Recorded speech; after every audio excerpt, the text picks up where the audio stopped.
শ্রুতি রানী পাল বাংলাদেশের হতভাগ্য এক হিন্দু শিক্ষার্থী, যে গত কয়েকদিন আগে এক মর্মান্তিক হত্যাকাণ্ডের শিকার হয়েছেন এবং তার পরিবারের দাবি যে ধর্ষণ পরবর্তী সময়ে তিনি খুনের শিকার হয়েছেন এবং বর্তমানে সেটাকে একটা দুর্ঘটনার নাটক আকারে সাজিয়ে আমাদের সামনে উপস্থাপন করা হইতেছে। শ্রুতি রানী পাল বাংলাদেশের ফেনীতে টিচার্স ট্রেনিং কলেজে অনার্স দ্বিতীয় বর্ষে অধ্যয়নরত ছিল এবং সে হোস্টেলে থেকে পড়াশোনা করত। তো ঘটনার দিন শ্রুতি রানী পাল তার এক ইমিডিয়েট সিনিয়র নাম নাজনীন আক্তার সামথিং তার সাথে বাইরে বের হয় এবং দুপুর 1টা নাগাদ তার দিদির সাথে শ্রুতি রানীর কথা হয়।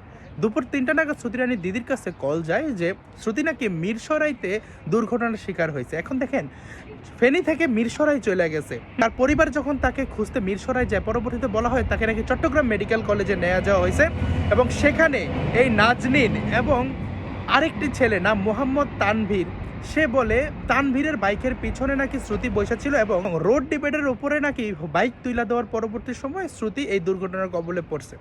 কিন্তু সেই হসপিটালের যারা কর্তৃপক্ষ আছে তারা শ্রুতির বোনকে ডাইকা নিয়ে দেখায় যে আপনি মনকে শক্ত করেন, এবং তিনি যখন দেখতে পান যে ওই মেয়ের পুরো গায়ে কোনো আঘাতের চিহ্ন নেই, কিন্তু গলার নিচে আঘাতের চিহ্ন আছে এবং তার নাভির নিচ থেকে প্রাইভেট পার্ট একদম চরমভাবে আঘাত করলে যেভাবে থেতলায় যায় এবং নির্মমভাবে থেতলানো। আর যে একটা মেয়ে দুর্ঘটনার শিকার হয়েছে শুধুমাত্র তার প্রাইভেট পার্ট খুব উদ্দেশ্য প্রণোদিতভাবে থেতলানো হয়েছে এমন বোঝা যাইতেছে। এমন একটা নির্মম হত্যাকাণ্ডের পরে যখন আপনি চিন্তা করেন তো আপনার পরিবার যখন যাবে, যখন বিচার পাবে না, তখন কেমন লাগে।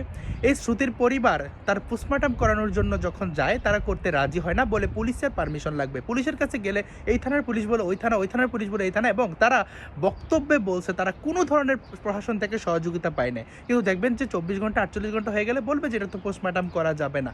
তাহলে তার প্রতি কেন এই ধরনের বৈষম্য? হত্যাকাণ্ডের শিকার হয়েছে, তারপরে কি একটা যথাযোগ্য বিচার পাওয়া তার রাষ্ট্রের কাছে তার অধিকার না? কেন এটা হইলে সে বলবে যে যেহেতু মোহাম্মদ তানভীর শ্রুতি পালকে ধর্ষণ পরবর্তী সময় হত্যা করছে, এই ক্ষেত্রে একজন হিন্দু নির্যাতিত হয়েছে, সেটা কি রাষ্ট্রের বা সমাজ কাঠামোর বলতে খুব কষ্ট হয়? এজন্য কি বাংলাদেশে হিন্দুরা আসলে বিচার পাবে না?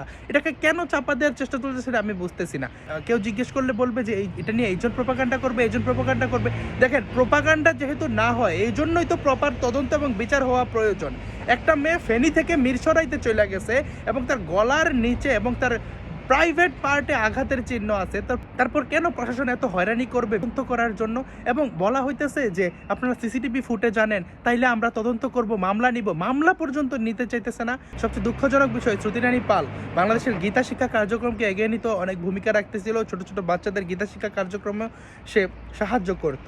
তো আমরা শ্রুতি রানী পালের যে শোক সন্তপ্ত পরিবারের প্রতি সহমর্মিতা জ্ঞাপন করছি এবং এই শ্রুতি রানী পালের যে বিদেহী আত্মার শান্তি কামনা করছি। ওম দিব্যান লোকান সা গচ্ছতু। তো আমরা চাই যে একটা যথাযোগ্য তদন্তের মাধ্যমে শ্রুতি রানী পালের খুনিদের যথাযোগ্য সর্বোচ্চ শাস্তি যেন হয়। ধন্যবাদ সবাইকে। ভিডিও ভালো লাগলে লাইক, কমেন্ট, শেয়ার করে পাশে থাকতে পারেন।